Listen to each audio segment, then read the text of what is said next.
dan Bapak Guru di SMPN Satapdima Rumbia dan di SD 21 Rumbia yang dalam kesempatan kali ini bisa menghadiri acara yang akan diselenggarakan oleh Ibu Rosdiana, yaitu diseminasi budaya positif. Ya, acara ini sebagai salah satu tugas dalam guru penggerak. Nah, tahun lalu saya dan tahun sekarang gilirannya Bu Ros, insya Allah, dan tahun selanjutnya insya Allah ada Bapak Ibu guru yang bisa menjadi guru penggerak untuk angkatan selanjutnya ya Bu ya. Semoga saja karena guru penggerak itu selain bisa jadi kepala sekolah, bisa pengawas, bisa juga langsung ikut PPG tanpa harus mengantri. Toh tinggal ujian mami, insya Allah seperti itu, karena ada pengajar praktekku tidak pernah kuliah PPG, jadi guru penggerak langsung ikut tes PPG dan alhamdulillah dapat sertifikasi. Untuk kedepannya itu semoga saja Bapak Ibu guru berkenan bisa menjadi guru penggerak ya, supaya insya Allah didapat hasilnya selain jadi kepala sekolah, jadi pengawas, dan mungkin kedepannya bisa melanjutkan S2 ya Bu ya. Ya seperti itu, amin. Dan bisa beribadah haji atau umroh. Ya, amin. Itu saja dari saya. Saya kembalikan ke pemateri yaitu Ibu Rosdiana. Silakan Ibu Ros.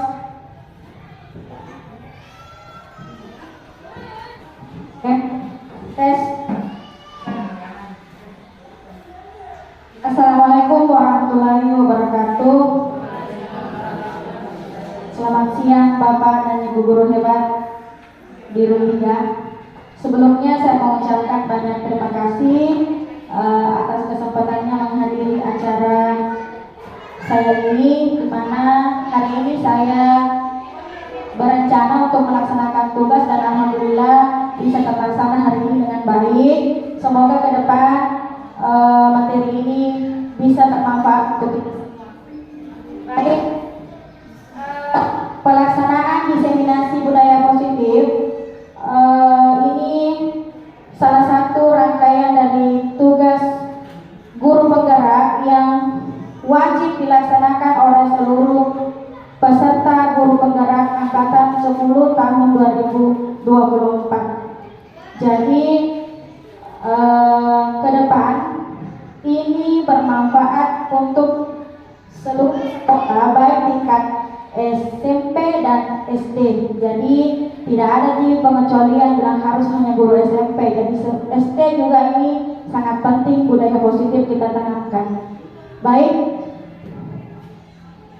sebelum saya membawakan materinya, saya ingin memperkenalkan di sini ada dua pendamping saya, yaitu Bapak Hasra Gula selaku pengajar praktik dan Ibu Andi Siti Emeraldaria selaku fasilitator. Jadi keduanya adalah pendamping selama mengikuti pendidikan guru penggerak. Baik Bapak Ibu, sebelum masuk materinya, ini saya mau mengajak sebentar, yuk tersenyum 30 detik. Silakan Bapak Ibu guru berdiri berhadapan dengan temannya, kemudian saling tersenyum selama 30 detik supaya jangan terlalu tegang di ruangan. Ini apalagi yang sekarang panas ya, untuk mendinginkan suasana. Silakan Bapak Ibu, saya minta silakan berdiri. Ya, silakan berdiri berhadapan dengan teman, cari teman berhadapan. Lagi dengan Ibu Aisyah. Ya, Ibu Dian, saya dengan Ibu Dian ya. Ya, silakan saling memandang Bapak Ibu selama 30 detik. Pandanglah wajah teman kita. Ya. Ya, saling memandang apa yang bisa kita lihat. Yang penting jangan bibirnya yang dilihat ya. Ya, saling memandang selama 30 detik. Mulai ya, 1, 2, 3. 30 detik.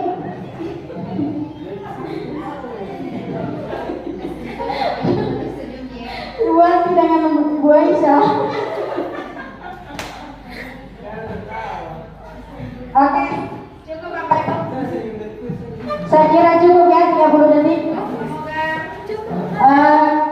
Dengan tersenyumnya kita berarti kita masih sehat, masih dalam keadaan normal semuanya karena saling tersenyum ya.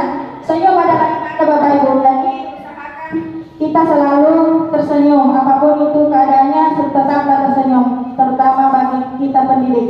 Mengikuti perkembangan zaman ini sangat luar biasa. Semangat tersenyum ya Bapak Ibu, lanjut. Nah, baik.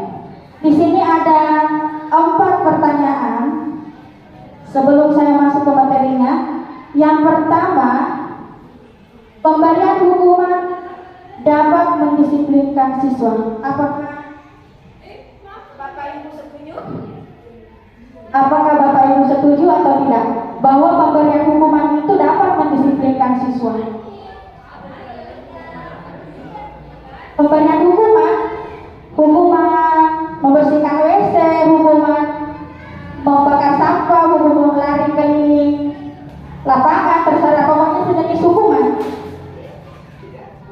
Apakah kira-kira hukuman itu dapat membuat kita disiplin, siswa kita disiplin? Setuju atau tidak? Setuju. Oke. Lanjut, pertanyaan kedua, pemberian hadiah meningkatkan prestasi siswa. Misalnya pada saat pemberian rapor ranking 1 sampai 3 dikasih hadiah. Apakah itu mampu meningkatkan prestasi siswa kita? Setuju atau tidak? Oke, setuju. Lanjut. Guru harus mampu memberikan solusi untuk setiap siswa yang bermasalah. Seorang guru harus memberikan solusi untuk setiap siswanya yang bermasalah. Setuju atau tidak? Iya, kita semua setuju ya. Oke. Yang keempat, guru berperan sebagai teman bagi siswa. Biasanya siswa ada yang selalu curhat dengan gurunya, enak rasa cerita sama gurunya ya. Berarti setuju atau tidak? Setuju. Oke, lanjut. Nah, sekarang ini masuk ke materi. Apa itu budaya positif? Sebelum kita masuk di situ, saya ingin bertanya dulu secara pengalaman tak, sesuai pengalaman tak masing-masing. Kira-kira apa itu budaya positif yang kita pahami? Ada Bapak Ibu yang mau memberikan tanggapan tentang apa itu budaya positif? Ya. Ya. Ya, memungut sampah ketika melihat sampah ya di sekolah. Ya. Ada yang lain?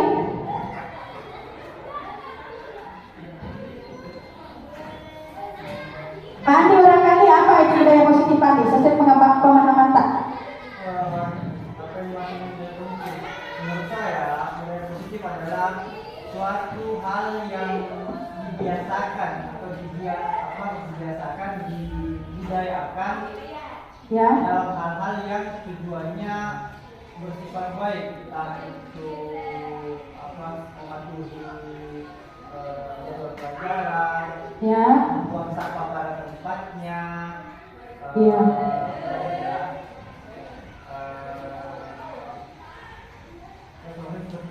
Ya, semuanya. Intinya budaya positif itu kebiasaan-kebiasaan yang baik, kebiasaan-kebiasaan tingkah laku yang baik yang dilakukan oleh siswa kita. Semua yang baik-baik. Budaya positif. Misalnya ini sudah ada diterapkan di sekolah lain, tapi sekolah kita di sini belum mungkin ya. Kalau di sekolah lain itu sharing dari teman-teman sudah ada yang menerapkan jembatan semut. Semut itu kalau berjalan atau bertabrakan dengan temannya, mereka saling menyapa. Kalau di sekolah teman-teman CGP lain sudah ada budaya-budaya pembiasaan positif yang mereka lakukan. Setiap bertemu saling mengucapkan salam. Dan biasa juga dilakukan penjemputan sebelum siswa masuk di kelasnya. Penjemputan di depan gerbang biasanya. Semoga di Rumbia juga, khususnya di SMP 5 Rumbia dengan SMP 21 Rumbia bisa melaksanakan dan menjadikan kebiasaan yang positif. Nah, baik Bapak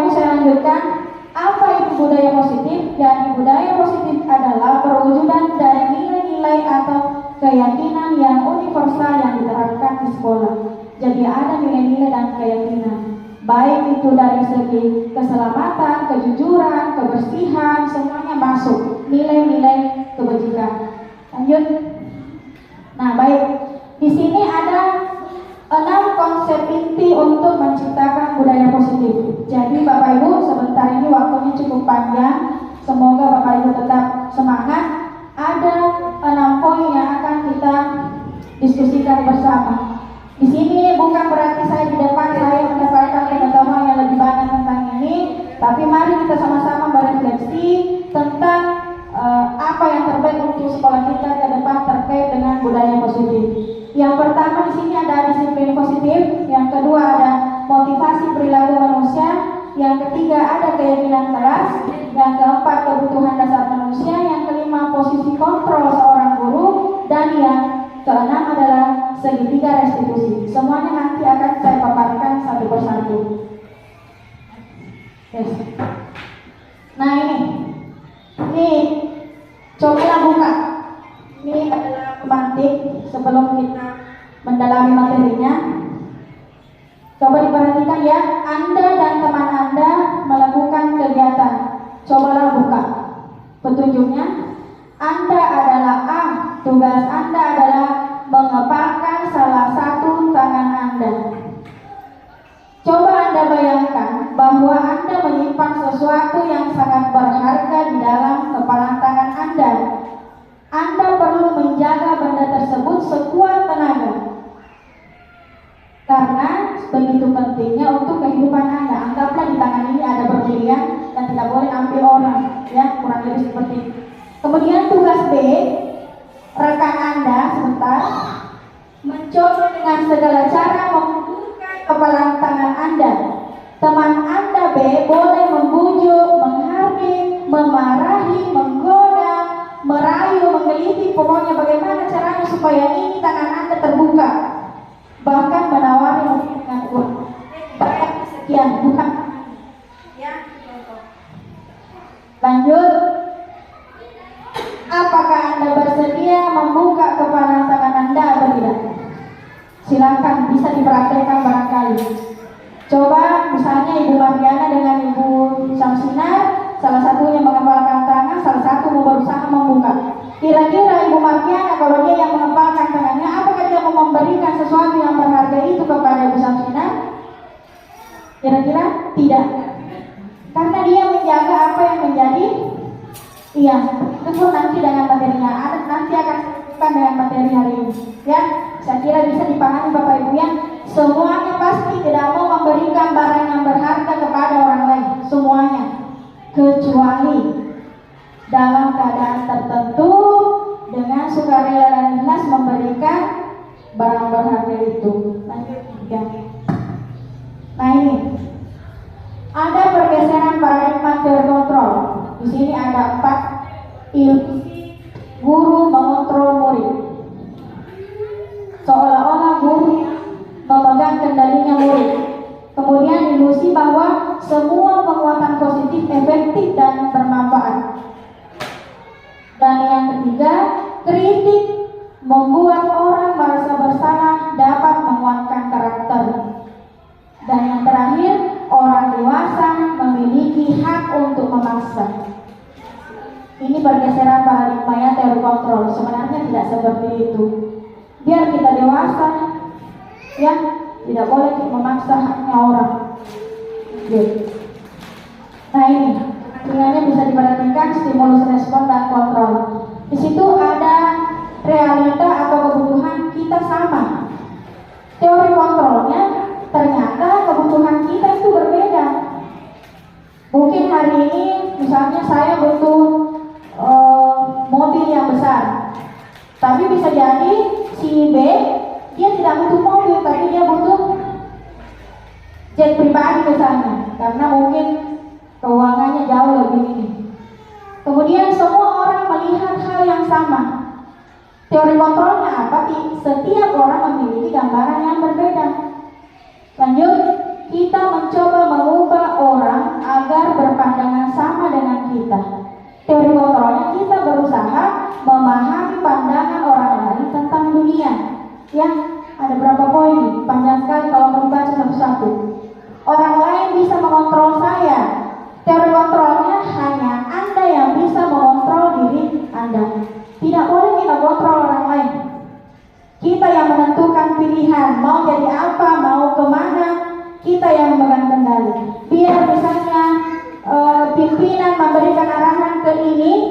Tapi kalau menurut tidak sesuai dengan aturan yang ada, jangan mau dilaksanakan. Berani mengeluarkan apa yang menurut Anda benar. Lanjut. Pemaksaan pada saat bujukan gagal. Terkontrolnya, kita berkolaborasi menciptakan pilihan-pilihan yang baru. Kemudian yang terakhir, model berpikir menang atau kalah. Terkontrolnya, model berpikir menang-menang. Semuanya harus menang. Itulah manusia. Yang lanjut. Nah, disiplin positif. Disiplin positif ini merupakan salah satu cara penerapan disiplin yang bertujuan untuk menumbuhkan kesadaran serta memberdayakan anak untuk melakukan sesuatu tanpa sogokan, ancaman maupun hukuman. Jadi anak-anak dibiarkan disiplin tanpa memaksa, tanpa memberikan ancaman dan memberikan hukuman. Jadi bagaimana caranya itu? Nah, anak-anak sekarang dihukum dengan keras, ditegaki baru mendengar. Nah, seperti itu. Sebentar ya, kita saksikan bagaimana caranya. Lanjut. Nah, di sini nilai-nilai kebajikan. Ini nilai kebajikan tidak perlu saya bahas terlalu jauh karena ini berkaitan dengan profil pelajar Pancasila. Semua nilai-nilai kebajikan yang diambil itu berasal dari profil pelajar Pancasila. Ada berapa profil pelajar Pancasila? Ada 6. Ini di mana-mana ini selama kurikulum merdeka ini selalu dengung-dengungkan. Yang pertama, beriman bertakwa kepada Tuhan Yang Maha Esa dan berakhlak mulia. Yang kedua, berkebinekaan global, bergotong royong, kreatif, bernalar kritis dan mandiri. Ini semua profil pelajar Pancasila ini tidak diharapkan dapat tercapai dalam mendidik anak-anak kita. Next. Lanjut. Panjang materinya Bu. Kalau misalnya haus minum ini disiapkan rasanya. Lanjut. Motivasi perilaku manusia ada 3. Yang pertama, menghindari ketidaknyamanan atau hukuman. Yang kedua, mendapat imbalan atau penghargaan. Dan yang ketiga, menghargai diri dan menjadi orang yang mereka inginkan. Pertanyaan saya Bapak Ibu, posisi kita sekarang di mana? Selama ini kita termotivasi dengan sesuatu atau melakukan sesuatu karena apa? Misalnya anggaplah dalam dunia pendidik, kita mengajar jadi guru. Yang mana kira-kira motivasi kita di situ selama ini? Jujur bagi dalam hati kita. Kalau saya ditanya selama ini, saya masih di poin ketiga barangkali karena mengharapkan imbalan tidak diduga. Karena memang ada juga guru rajin ke sekolah rajin masuk ke sekolah, tapi tidak rajin mengajar. Rajin ke sekolah mengajar, selalu mempertanyakan kapan gaji masuk, bagaimana sertifikasi masuk, bagaimana kerjaan lainnya masuk. Ada guru yang begitu, tapi tidak ada di sini. Ada juga guru datang ke sekolah, rajin sekali ke sekolah, apalagi kalau tahu ada kepala sekolah datang, selalu cari muka di depan kepala sekolah. Itu kita rajin masuk kalau ada capsek. Ada juga yang begitu, dia masuk kategori menghindari hukuman atau ketidaknyamanan karena pikirannya kalau lagi ada capsek itu aman sih. Jadi besok-besok kalau advokat tidak ada capsek tidak masalah. Ada yang seperti itu, ya Bapak Ibu. Kita lihat sendiri di lingkungan kita bagaimana. Bisa kita pilih, oh ini ibu ini termasuk di sini, ibu ini termasuk di sini. Misalnya saya mengajar dari Bulukumba datang ke sini. Apakah saya mengharapkan imbalan atau penghargaan? Rajin kamu masuk deh supaya, rajinnya di bolos jauh-jauh dari Bulukumba untuk mendapatkan penghargaan. Tidak seperti itu ya. Mudah-mudahan kita semua masih berada pada posisi yang baik, termotivasi dari hal yang baik, yaitu menghargai diri dan menjadi orang yang mereka inginkan. Kita menghargai diri kita. Contohnya, misalnya,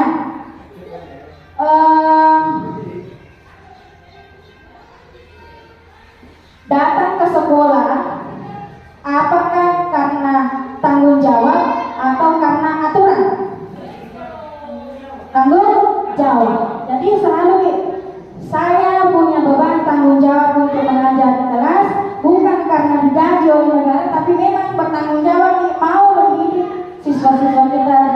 kelas. Next. Nah, Bapak Ibu, panjang sekali ya. Ada hukuman, ada konsekuensi, ada restitusi. Bisa dibaca-baca barangkali, karena kalau saya membaca semua ini terlalu panjang. Kuncinya di sini tabelnya ada hukuman, ada konsekuensi, ada restitusi. Yang bagaimana itu hukuman, yang bagaimana konsekuensi ada di sini. Contoh yang saya baca, sesuatu yang menyakitkan harus terjadi. Biasanya itu hukuman kan menyakiti ya, selalu dekat dengan hal yang menyakiti. Kemudian konsekuensi, sesuatu yang harus terjadi. Konsekuensi, misalnya hari ini saya harus membersihkan lantai kelas ini karena saya sudah mengotorinya dengan melakukan kegiatan desinasi.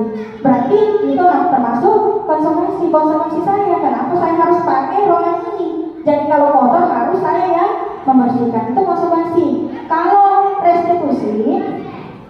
restitusi merupakan pilihan menguatkan murid atau dalam jangka waktu panjang. Sini restitusi tidak mencari siapa benar siapa salah, tapi berusaha mencari jalan keluarnya untuk menyelesaikan permasalahan yang terjadi dengan baik. Ya, Bapak Ibu nanti ini bisa dibaca-baca ya, ada di Google banyak ya. Bisa nanti saya bagi share-nya atau filenya di rekan-rekan semuanya. Next. Nah, berdasarkan bagan tadi, maksudnya kolom yang tadi itu banyak sekali, adalah penjelasan tentang hukuman, konsekuensi dan restitusi. Nah, di sini dijelaskan perbedaan ketiganya. Yang pertama hukuman. Hukuman itu tidak terencana, bersifat satu arah, bisa berupa hukuman fisik, psikis atau kata-kata kasar. Misalnya, anak-anak di sekolah tiba-tiba merusak pot, pecah potnya, akhirnya bunga rusak misalnya. Itu kan tiba-tiba, tidak disengaja untuk merusak.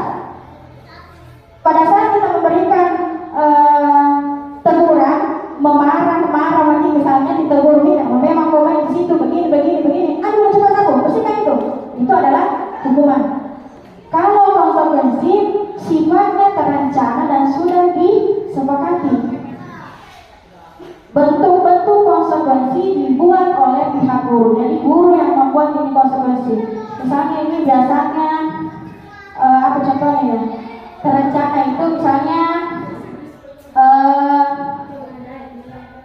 kalau misalnya si A datang ke sekolah tidak memakai kaos berwarna putih tetapi memakai kaos kaki berwarna hitam, datang ke sekolah misalnya, apa yang kita berikan? Bukan hukuman yang kita berikan, tapi kita memberikan apa konsekuensi yang kamu dapatkan ketika menggunakan selain dari kaos kaki putih. Apakah membersihkan taman, menyiram bunga, seperti itu ya konsekuensinya.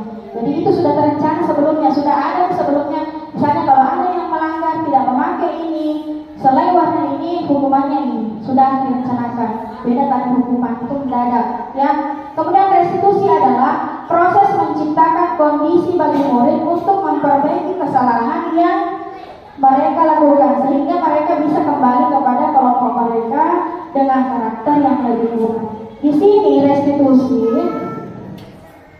bila mana ada siswa yang bermasalah atau mengalami permasalahan dengan sesama teman atau sesama terhadap guru, diberikan waktu untuk memikirkan bagaimana caranya memperbaiki masalahnya. Sama-sama berdiskusi bagaimana caranya supaya ini. Misalnya,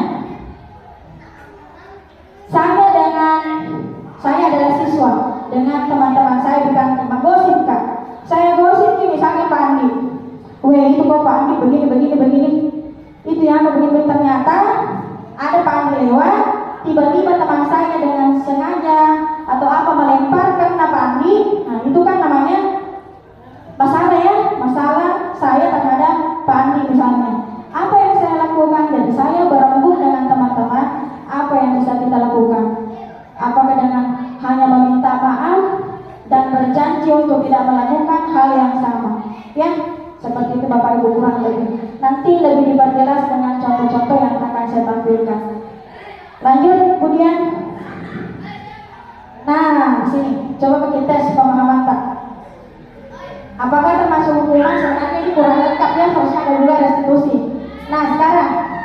dari ke gimana 7 poin, 7 soal misalnya, apakah pilihan tak termasuk dia konsekuensi, hukuman, atau restitusi? Kita bahas yang pertama. Mencatat 100 kali di dalam buku, saya tidak akan terlambat lagi karena terlambat ke sekolah. Konsekuensi, hukuman, atau restitusi?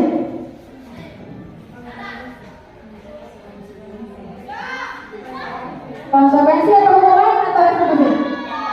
Hah? Mencatat 100 kali di dalam buku, saya tidak akan terlambat lagi karena terlambat datang ke sekolah. Apakah saya diberikan hukuman? Apakah masuk di konsekuensi atau restitusi? Hukuman kapan? Konsekuensi kapan? Apa kira-kira? Mencatat 100 kali di dalam buku, saya tidak akan terlambat lagi.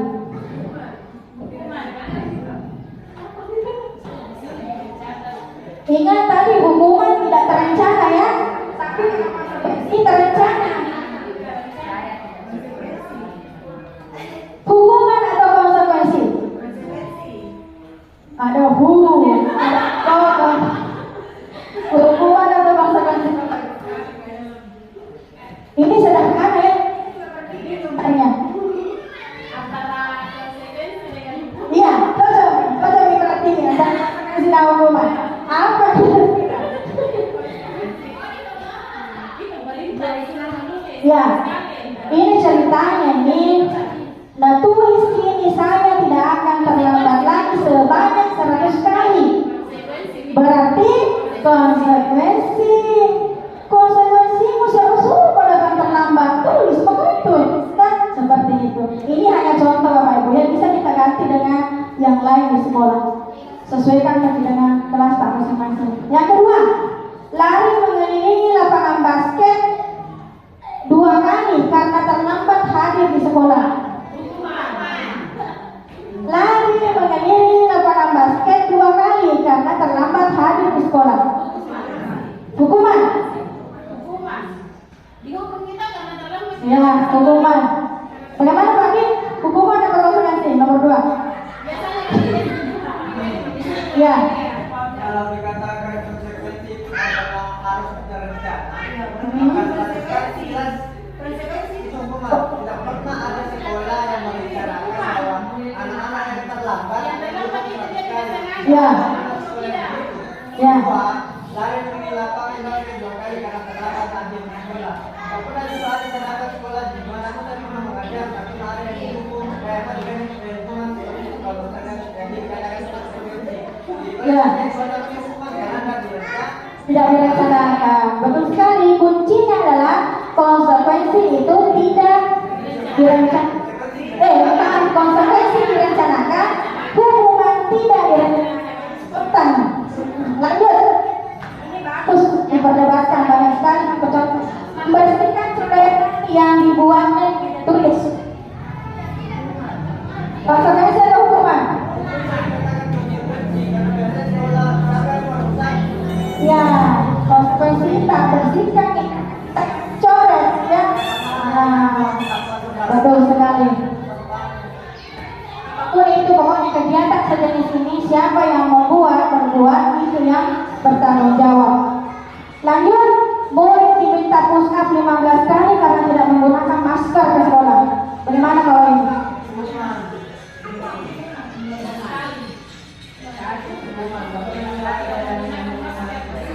Dihukum. Ya. Lanjut Bapak Ibu. Berdiri di depan kelas sambil mengangkat kaki satu kaki karena tidak bisa menjawab pertanyaan. Nah, kalau tidak ada sesuatu yang bisa menjawab, suruh angkat kaki, dihukum. Nah, membersihkan WC karena merusak pensil teman. Hukuman.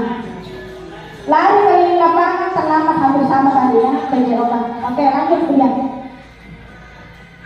Panjang. Nah, ini terkait dengan penghargaan. Menurut Bapak Ibu, apakah penghargaan boleh diberikan kepada siswa atau tidak? Penghargaan baik itu berupa hadiah, apa boleh tidak? Ini diperoleh. Nah, di sini ternyata itu penghargaan menghukum kita sebagai guru dalam artian seperti ini. Pengaruhnya jangka panjang dan jangka pendek.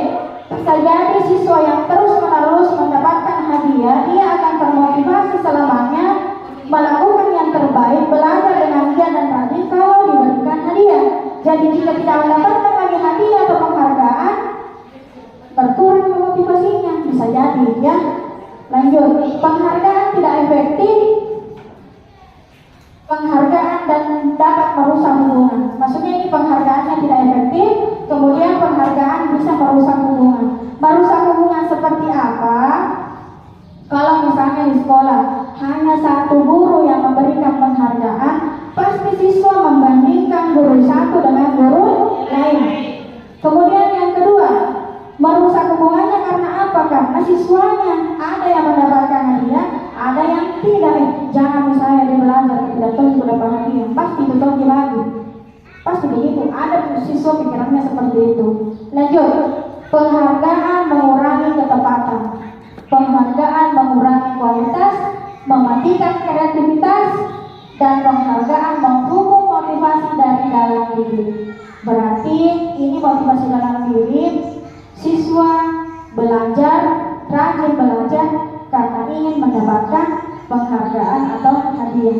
Dia tidak belajar karena dari dalam dirinya memang mau belajar. Karena beda itu siswa toh. Bisa dirasakan siswa yang rajin karena mau dapat nilai pencitraan dari gurunya, karena selalu mau dipuji-puji sama guru, jadi rajin. Ada juga siswa yang betul-betul memang rajin dari dalam, bahwa memang saya rajin belajar karena saya mau menjadi anak yang pintar, berbakat dan cerdas, membanggakan orang tua. Ya, seperti itu motivasi dari dalam diri, keyakinan siswa. Lanjut.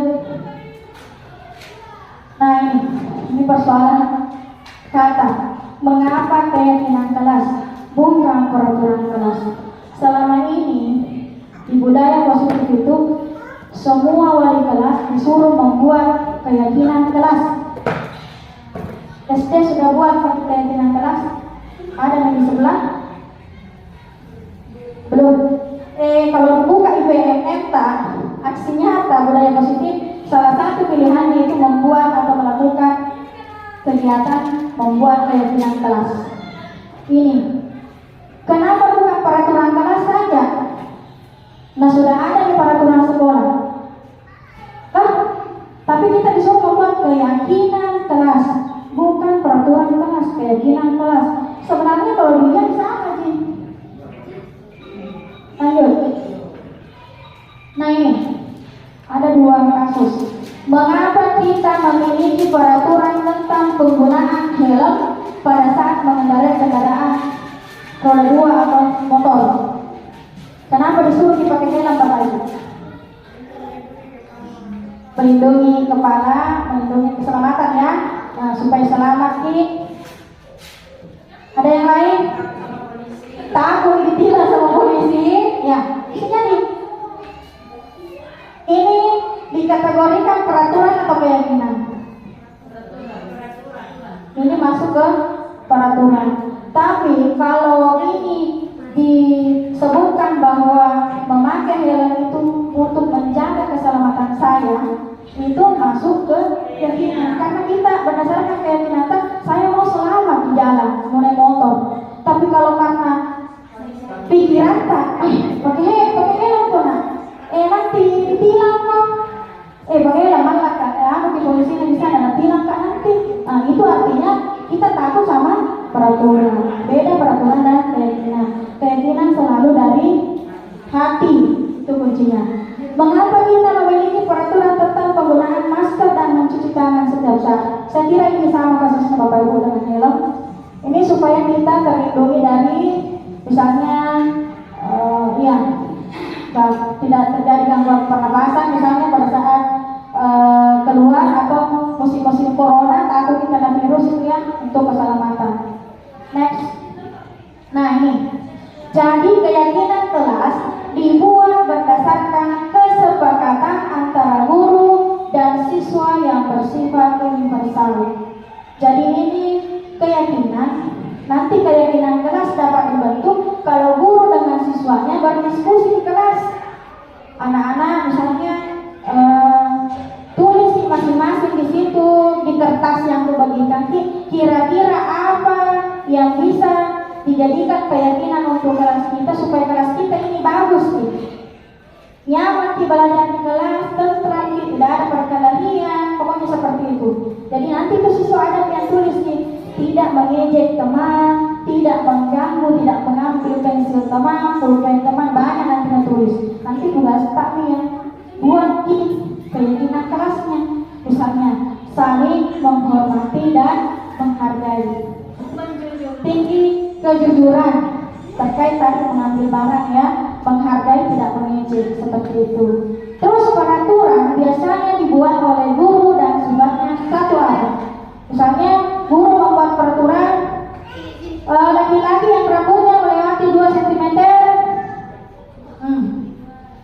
harus 2 cm kalau mau ke sekolah, masuk di sekolah. Itu adalah aturan yang guru buat ya. Lanjut kemudian di sini. Nah, terkait dengan pembuatan keyakinan kelas, inilah langkah-langkah yang harus kita tempuh untuk menyelesaikan keyakinan kelas.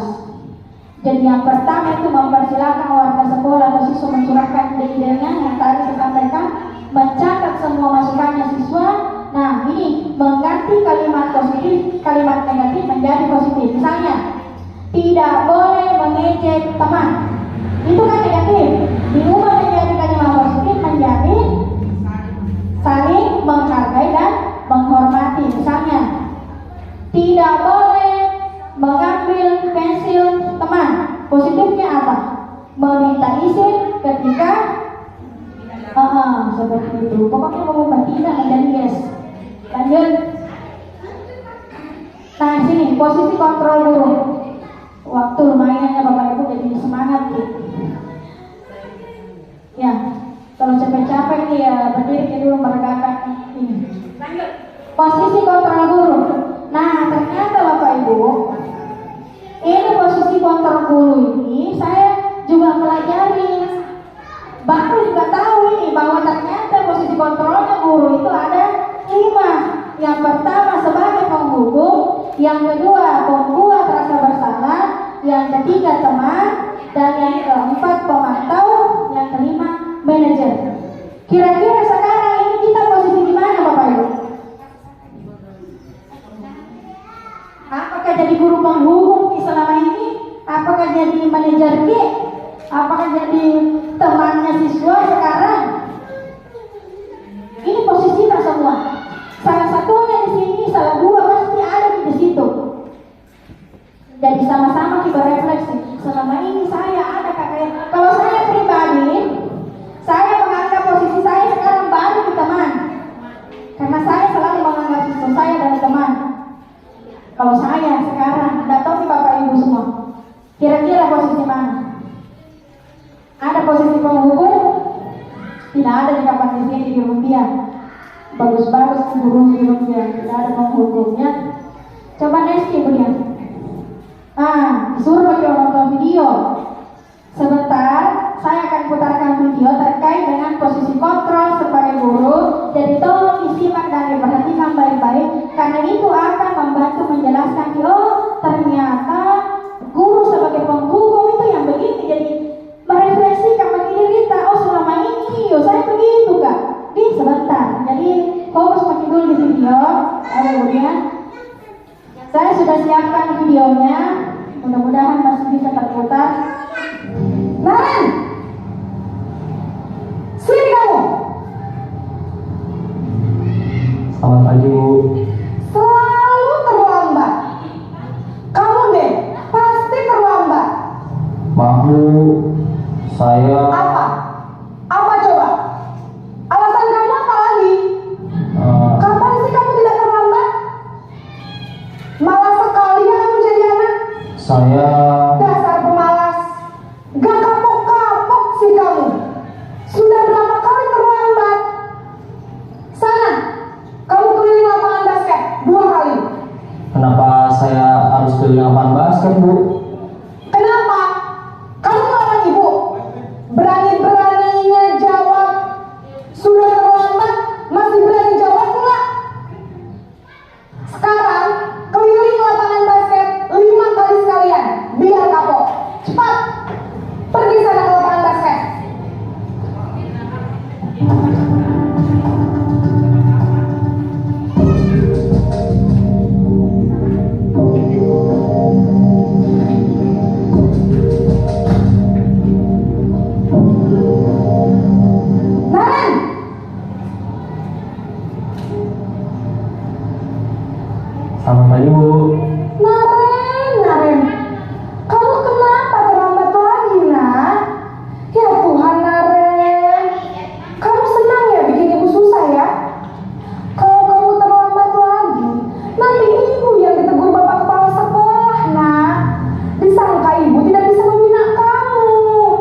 Maaf Bu. Duh Gusti Naren.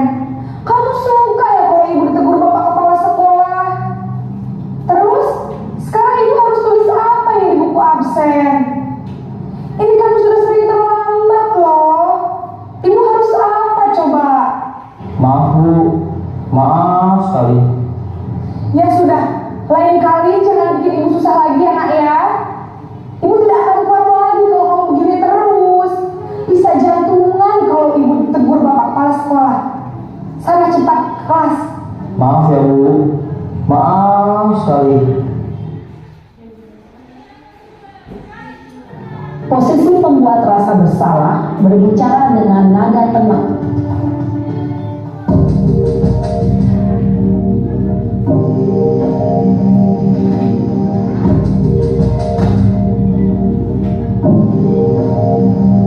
Naren!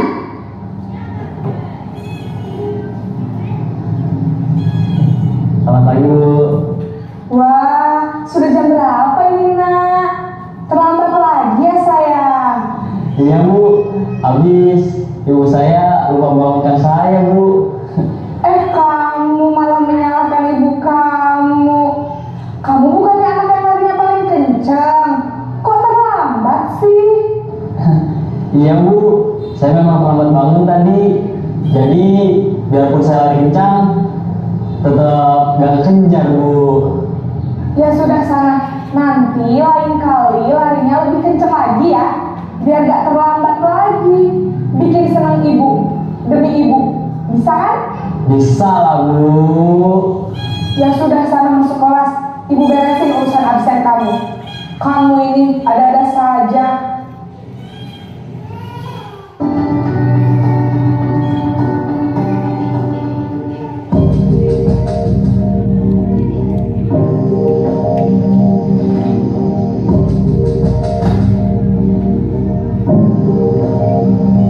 Naren!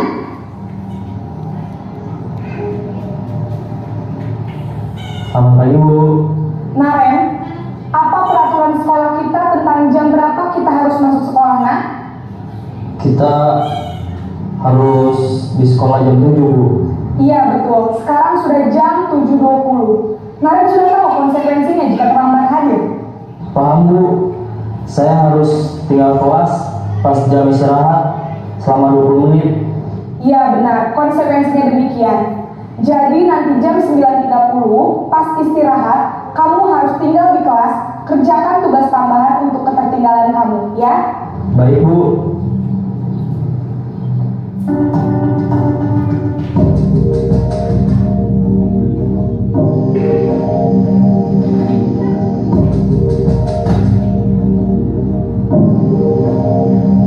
Naren!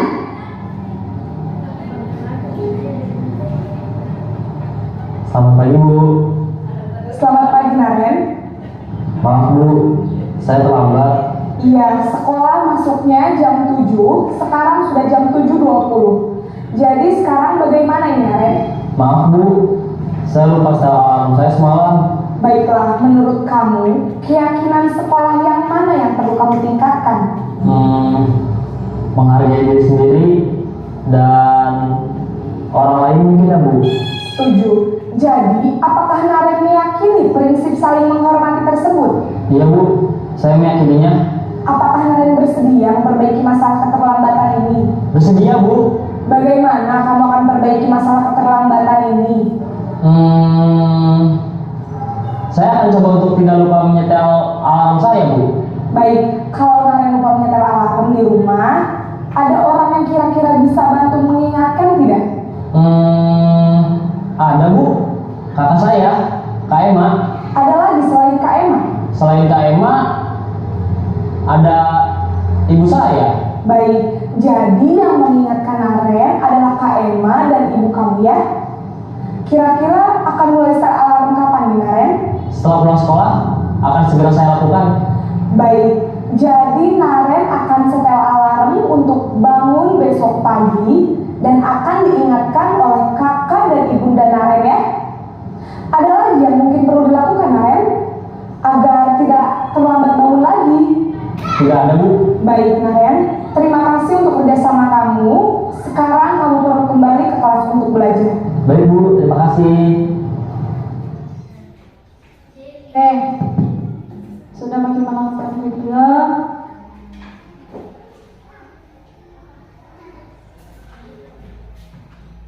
Nah, gimana Bapak Ibu? Setelah menonton bisa kira-kira dibedakan ya, mulai dari penghukum sampai manajer. Menurut Bapak Ibu yang mana paling bagus posisi guru? Teman. Yang lain? Manajer. Tadi saya akan lagi dengan kata yang paling bagus yang mana ya. Nah, jadi di sini kalau penghukum dia menghardik, menunjuk-nunjuk dan membentak siswa, hukumannya bisa fisik dan bisa langsung dengan tidak sengaja memukul siswa atau apa ya. Kemudian apa dampaknya? Dampaknya kalau kita jadi penghukum, anak akan menjadi pendendam. Iya nanti tuh hari ini mau nggak bisa saya lagi, kan bisa jadi. Dan siswa atau anak kita tidak menyukai guru yang seperti itu. Kalau jadi penghukum tidak ada siswa yang suka kita. Saya juga waktu sekolah dulu kalau ada guru kasar pasti tidak mau mendekat. Itu dulu ya, mudah-mudahan dan semua kayaknya anak seperti itu. Kalau gurunya penghukum pasti takut-takut mendekat. Kemudian pembuat merasa bersalah. Suaranya lembut namun menyalahkan siswa. Memang pada pembuat merasa bersalah tidak kasar di gurunya, tapi dia menyalahkan siswa sehingga itu siswa selalu merasa bersalah. Guru menyatakan kesalahan pada siswa dan guru yang seolah-olah guru yang benar. Kalau tidak mau saya namanya kepala sekolah atau begitu tadi. Kalau tidak ini kena kepala sekolah saya namanya nanti jantung seolah-olah ini gurunya yang paling menderita karena tingkah siswanya. Apa dampaknya? Siswa merasa bersalah dan bahkan rendah diri dan menarik diri. Kemudian kalau guru berada di posisi sebagai teman, di sini guru yang bersikap ramah cenderung bersanda guru dan menghangatkan suasana. Ini saya masih di sini perasaanku karena selama ini masih seperti itu. Apa dampaknya? Murid bergantung pada satu orang. Bisa jadi muridnya hanya itu terus gurunya temani akrab, membuat siswa tidak mandiri. Siswa selalu mau dimanja. Seperti anak waliku dulu di kelas 9 seperti itu. Manja sekali. Kemudian nah, kalau jadi pemantau, nada bicara dan ekspresi datar. Seperti itu. Identitasnya berhasil, pemantau tetap pemantau saat siswa belajar. Jadi pemantau ini ia memantau siswa yang bersalah. Datar biasa gitu. Kemudian apa dampaknya? Dia akan menghitung hadiah atau hukuman yang diberi tanpa melihat nilai kebajikan. Tidak hitungkan nilai kebajikan. Tidak sepenuhnya mandiri. Kemudian yang terakhir manajer. Saya berharap semua guru-guru yang ada di ruangan ini mulai hari ini berubah menjadi manajer di sekolahnya masing-masing, manajer di kelasnya masing-masing. Jadi posisi manajer menciptakan identitas yang positif dan berhasil, membantu siswa mencerahkan masalahnya. Kemudian apa dampaknya? Murid kita menjadi murid yang mandiri dan mampu memecahkan masalahnya sendiri. Jadi kita berikan kesempatan kepada siswa untuk mencari masalah, solusi dari masalahnya. Nah, lanjut Bapak Ibu karena waktu ya. Kebutuhan dasar manusia ada 5. Ini kebutuhan tak semua ini. Kalau ada yang kurang salah satunya berarti tidak hidup. Bukan tidak hidupnya tidak sempurna lah hidup kita. Ya, yang pertama bertahan hidup. Semua orang mau bertahan hidup. Harus mampu bertahan hidup. Kalau tidak mampu mati. Ya, bertahan hidup artinya di sini mampu menyediakan makan, minum, ya. Kemudian kedua kasih sayang dan rasa diterima. Kasih sayang ini sangat dibutuhkan. Kapan orang tidak mendapatkan kasih sayang, jiwanya hilang setengah. Ya, bahasa anak muda sekarang. Kemudian ketiga penguasaan. Kadang memang kita manusia butuh yang namanya penguasaan, butuh yang namanya tempat kebebasan. Kita juga mau bebas. Saya merasakan perbedaannya sebelum menikah dan setelah menikah. Bukan berarti sekarang saya tidak bebas.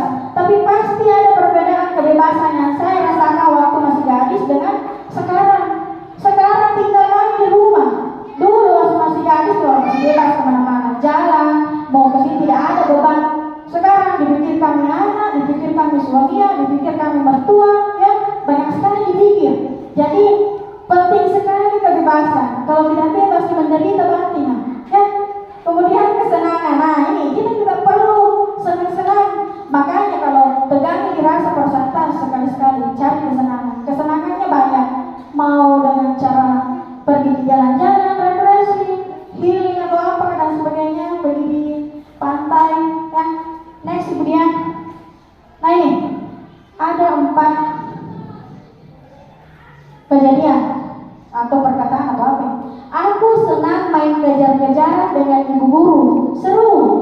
Kira-kira ini masuk kebutuhan apa? Kesenangan kah, kebebasan kah, penguasaan atau apa? Kesenangan, karena dia senang kejar-kejaran dengan ibu gurunya. Biasanya ini anak SD, anak TK, ya, PAUD. Ibu kejar aku karena ibu guru sayang sama aku. Itu kasih sayang. Ini hanya bahasanya, ya, contohnya, contoh sederhana. Aku hebat kan, bisa bikin ibu guru kejar aku, ya. Terdengar lebay, tapi ini sangat bermakna untuk anak-anak, ya. Terdengar lebay, dan anak-anak butuh itu. Selalu mau diperhatikan anak-anak kita, Bapak Ibu. Aku bosan belajar mewarnai terus di dalam kelas. Dia mulai bosan belajar di dalam kelas. Artinya, dia perlu belajar di luar kelas karena dia membutuhkan yang namanya kebebasan memilih cara belajar seperti apa yang dia suka. Sama dengan di kelas pembelajarannya. Kalau dia sesuai, kalau menjelaskan di depan bosan nih, tugas tak guru memenuhi kebutuhannya, kebebasannya apa? Jadi dengan cara cari di media-media lain yang bisa kita pakai, misalnya video kan, cari di media-media game supaya mereka semua tidak, kalau menjelaskan terus di dalam kelas pasti ada rasa bosan. Dia menginginkan sesuatu yang berbeda. Next kemudian menangis kenaan gitu. Nah ini bahan refleksi kita ya. Ini kita sendiri yang bisa jawab nih, masing-masing. Ini sekilas saja Bapak Ibu. Nanti saya bagikan di bagiannya bisa direfleksikan. Next kemudian waktu. Nah ini paling penting. Segitiga restitusi ini adalah materi terakhir. Segitiga restitusi namanya juga segitiga, berarti ada 3 poin penting yang harus kita perhatikan. Jadi ketika siswa kita mendapatkan suatu permasalahan di sekolah, di kelas atau dimanapun itu, kita tidak boleh langsung memarahi siswa. Jangan lalu langsung marahi siswa. Panggil baik-baik. Kita gunakan ini segitiga restitusi. Yang pertama, menanyakan keyakinannya. Maaf, menstabilkan identitas pertama. Kita stabilkan dulu identitasnya siswa. Dengan cara apa? Banyak pertanyaan-pertanyaan yang bisa kita gunakan. Misalnya, kemarin itu saya perhatikan di kelas berapa? Kelas 7. Seolah-olah saya bikin 2 kasus, seolah-olah Syahrini kemarin ya pemerannya ya. Syahrini dengan siapa? Seolah-olah ini ada yang menyontek pekerjaan teman itu kan tugas, namanya tugasnya. Jadi seolah-olah, jadi ini siswa yang menyontek, saya panggil ceritanya masuk di kelas, saya panggil baik-baik sini nak. Jadi cara aku menstabilkan identitasnya kemarin itu Syahrini dan kawan-kawan. Jadi saya tanya dulu, apakah betul Syahrini atau siapa kemarin? Salwa ya? Apakah betul Salwa? Kamu menyontek pekerjaannya Syahrini hari itu waktu ulangan? Jadi siswa nanti akan menjawab, nah cocokkan, iya Bu, benar, saya menyontek. Itu masih menstabilkan identitas, karena kita mencari tahu dulu kebenarannya. Betul, jangan sampai laporannya hanya. Kemudian lanjut, setelah itu kita tanya, pasti Salwa, kamu punya alasan kenapa kita menyontek nak? Nah, itu menstabilkan dulu, dinormalkan dulu siswa. Kenapa kita menyontek? Siswa menjawab, kemarin itu Salwa jawab, ya Bu, main terus ke TikTok sampai malam, lupa bilang ada ulangan besok. Itu jawabannya Salwa, ya, acting. Nah, lanjut. Saya masuk di validasi, menanyakan tindakan, menanyakan keyakinan. Nah, di sini kita tanya nih, kira-kira Salwa, apakah tindakan itu sesuai dengan keyakinan kelas tak? Menjawab Salwa, tidak Bu. Apa beda keyakinan kelas tak Salwa? Nah, jawab Salwa bilang, tidak.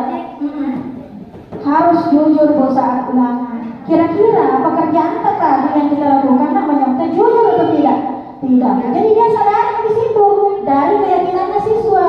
Nah, validasi tindakan yang salah ini kita tanya nih Salwa. Semua orang itu punya kesalahan, ya. Tidak ada yang tidak pernah melakukan kesalahan supaya kita benar-benar. Intinya bahasanya segitiga restitusi itu adalah, kalau saya mengambil kesimpulan itu membujuk. Bagaimana cara kita membujuk siswa, merangkul siswa supaya dia tidak merasa bersalah juga, keluar dari kelas selesai masalahnya. Artinya dia akan siap, dia berjanji tidak akan mencontek lagi. Kalau mau keulangan tuh belajar lagi, itu normal kembali. Artinya dia tidak ada beban, guru juga merasa nyaman. Seperti itu Bapak Ibu. Dipahami ya? Ini kemarin yang diminta sama kepala sekolah Kak, materinya segitiga dan seterusnya. Ini bagus, nanti saya berikan kayaknya contoh-contohnya bagus, kata-kata yang bisa kita gunakan bagus, jadi bisa dipraktekkan. Mudah-mudahan saya berharap tahun angkatan 12 ada yang lulus juga guru penggerak, jadi bisa lebih diperdalam lagi ilmu tentang segitiga dan seterusnya. Lanjut itu ya. Nah, nonton lagi. Nih siswanya sudah masuk ya, siswa yang bermasalah. Siap Sarah. Siap Pak. Sudah lama nggak ketemu Sarah? Kenapa hari ini ada di sini? Kesel Pak, kesel banget. Masa aku dikatain tukang fitnah Pak? Ya aku marah lah. Aku balik katain Eka di depan kelas. Kesel banget. Oh begitu. Ya pasti kamu marah dan kesal. Bapak juga akan marah apabila ada yang menuduh Bapak seperti itu. Kemudian pada saat itu kamu mau melakukan apa? Ya saya harus ngatain Eka lah Pak. Kesel banget. Saya bentak-bentak dia depan teman-teman lain. Oh begitu. Pasti kamu melakukan seperti itu karena suatu alasan tertentu kan? Iyalah, masa saya diam saja Pak? Ya saya bela diri lah. Masa saya dituduh tukang fitnah? Ya wajar lah. Mempertahankan harga diri itu sesuatu yang penting buat kamu.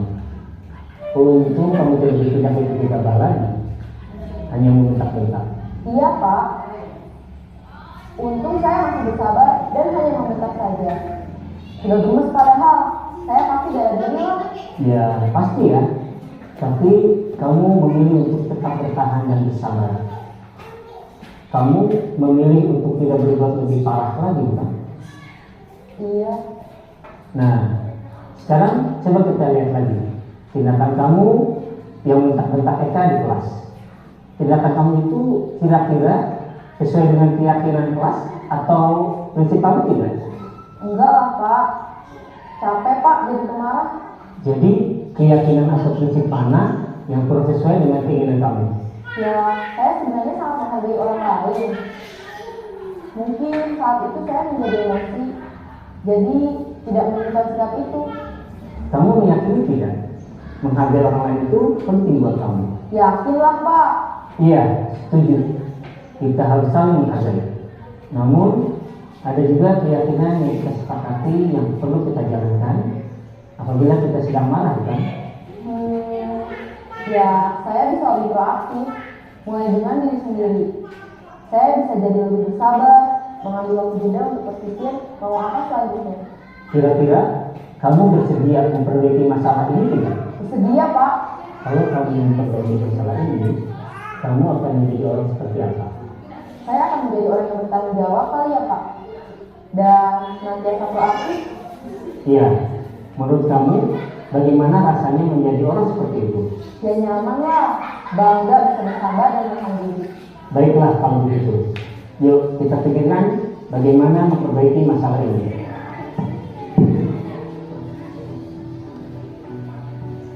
Jadi sudah kita nonton, saya ulangi kembali. Jadi tahapan segitiga restitusi itu ada 3. Yang pertama kita harus menstabilkan identitas, yang kedua koordinasi tindakan siswa yang salah, kemudian yang terakhir menanyakan keyakinan. Ya, semoga ini bisa diterapkan di sekolah masing-masing. Masih ada juga? Habis nih. Terima kasih Bapak Ibu. Jadi semoga kegiatan kita hari ini, apa yang kita lakukan hari ini bernilai ibadah dan dinilai Allah Subhanahu Wa Taala, ada manfaatnya untuk semua Bapak Ibu. Misalnya ini, tapi ada absen di luar, ada absen di situ. Lupa tadi kasih masuk ya. Dikasihkan yang belum absen. Ya. Sekali lagi saya terima kasih kepada Bapak Ibu, khususnya guru dari SD 21 Rupiah, selalu menyempatkan waktunya untuk berkolaborasi dengan baik dengan kami guru-guru SMP 5. Semoga ke depan selalu kerjasama yang baik karena kita satu atap. Walaupun tidak satu atap sebenarnya tetap terjalin komunikasi yang baik. Saling berbagi pengalaman yang baik, saling meningkatkan komunikasi yang baik supaya menciptakan lingkungan yang baik dan dapat menjadikan contoh untuk anak-anak kita ke depan. Sekian materi saya hari ini, lebih dan kurangnya mohon maaf Bapak Ibu. Terbatas akan tempat, akan ruangan, itu tidak menjadi masalah. Yang penting kita sama-sama mengambil hikmahnya, materi yang diberikan, semoga bernilai banyak manfaatnya, khususnya bagi saya pribadi. Sekian dari saya. Assalamualaikum warahmatullahi wabarakatuh. Saya kembalikan ke Yudian untuk menutup.